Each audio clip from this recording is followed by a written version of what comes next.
I know I made reference to this in that previous interview with McKellar, but for many reasons, this is an extraordinary story.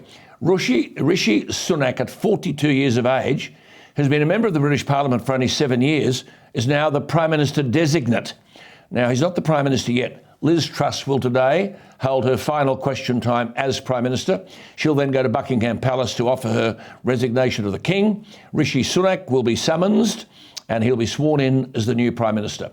He was born in Southampton to parents of Punjabi Indian descent who migrated from East Africa in the 1960s. He'll become the UK's first Prime Minister of colour and the first Hindu Prime Minister, both milestones in Britain's evolution as a multicultural and multi-faith society. Sunak is a practising Hindu, and he was named the UK's next leader on Diwali, the festival celebrated by millions of Hindus around the world. Almost ironically, it celebrates new beginnings and the triumph of good over evil. Let's hope so. Rishi Sunak, to be fair, is splendidly credentialed academically, which may not mean politically. Witness the experience with Turnbull. A degree from Oxford University, an MBA from Stanford University, and he was a Fulbright scholar. His wife is the daughter of an Indian billionaire businessman. Rishi Sunak and his wife are the 222nd richest people in Britain, with a combined fortune of £730 million.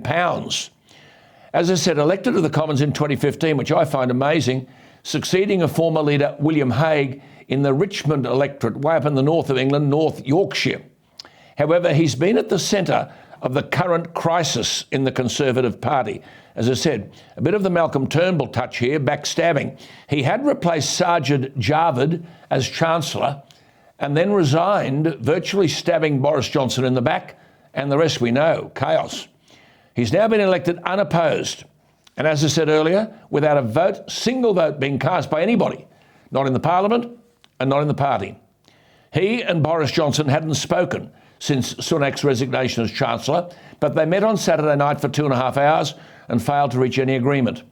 My information is that Boris Johnson did have the 100 parliamentary members required to go into a runoff, but, as I said last night, he also faced a hearing before the Parliamentary Privileges Committee, and it was reported that members of number 10 Downing Street would have given evidence against him in relation to Mr Johnson's birthday party in the middle of COVID, and that would have made his resumed Prime Ministership untenable. It'll be interesting to see how Rishi Sunak holds up, because he also was part of the Partygate scandal, but was fined and given a fixed penalty notice from the police. He was also investigated in 2020 concerning the timing of the declaration of his family's $3 billion shareholding in the family company. He was cleared of any ministerial impropriety.